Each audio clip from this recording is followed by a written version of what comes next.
అందరికీ నమస్కారం. చీరాల రాజకీయాల్లో ఆమంచి కృష్ణమోహన్ గారికి ఒక ప్రత్యేకమైనటువంటి గుర్తింపు ఉంది. ఎందుకంటే ఆయన ఎంపీటీసీ, ఎంపీపీ, జెడ్పీటీసీ దగ్గర నుంచి కూడా ఎమ్మెల్యేగా తన ప్రస్థానం ప్రారంభమైనటువంటి రోజులు గతంలో చీరాల్లో మనం చూసాం. అంచెలంచెలుగా ఎదుగుతూ కూడా ఆయన ఎమ్మెల్యే పదవి కూడా చేయటం జరిగింది.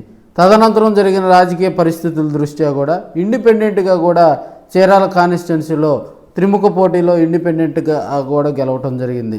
అదే త్రిముఖ పోటీలో ఆయన ఓడిపోవటం జరిగింది. సో రాజకీయంలో ఎవరు ఎప్పుడు గెలుస్తారా, ఎప్పుడు ఓడిపోతారా అనేది మనం తేల్చాల్సిన పనిలే, అది ప్రజల తీర్పు. సో ప్రజా తీర్పు అనేది ఒక టర్మ్లో ఒక రకంగా ఉంటుంది, ఇంకో టర్మ్లో ఇంకో రకంగా ఉంటుంది.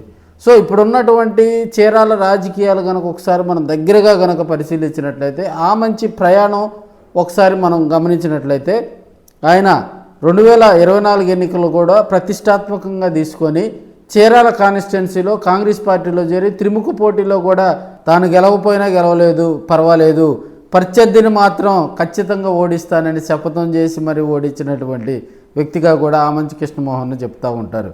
అయితే ఇప్పుడు మారుతున్నటువంటి రాజకీయ కోణాలు కనుక ఒకసారి మనం కనుక పరిశీలించినట్లయితే ఆమంచి యూటర్న్ రాజకీయాలు తీసుకుంటున్నట్టుగా కూడా కొంత చీరాల నియోజకవర్గంలో టాక్ అయితే వినిపిస్తూ ఉంది. ఎందుకంటే ఆయన కాంగ్రెస్ పార్టీ ద్వారా, ఆయన కాంగ్రెస్ పార్టీ బాపట్ల జిల్లా అధ్యక్షులుగా ఉన్నప్పటికీ కూడా కాంగ్రెస్ పార్టీ ద్వారా ఇప్పుడున్న పరిస్థితుల్లో అంత స్పీడప్ జర్నీ చేయలేరని కూడా కొంత ఆయన దగ్గరికి ఆయనకు సన్నిహితంగా ఉన్నటువంటి వ్యక్తులు కూడా చెప్పడం జరిగింది. ఇప్పుడున్న పరిస్థితుల్లో జనసేన పార్టీలో గనక ఆమంచి కృష్ణమోహన్ గనక వెళ్తే అక్కడ ఉన్నటువంటి పరిస్థితులు, అదేవిధంగా ఇప్పుడు జనసేన పార్టీ మంచి హైప్లో ఉంది కాబట్టి దానికి చీరాల కాన్స్టిట్యున్సీలో కూడా ఆమంచి బలం తోడైతే ఆయనకు బలగం కూడా కమ్యూనిటీ కూడా కలిసి వచ్చే అంశం కాబట్టి కాపు సామాజిక వర్గానికి చెందినటువంటి ఆమంచి కృష్ణమోహన్కు ఆ నియోజకవర్గంలో జనసేన పార్టీలో గనక ఆయన గనక వెళితే అక్కడ ఉన్నటువంటి పరిస్థితుల దృష్ట్యా ఆయనకు అగ్రతాంబూలం కేటాయిస్తారనటంలో ఎలాంటి సందేహం లేదు.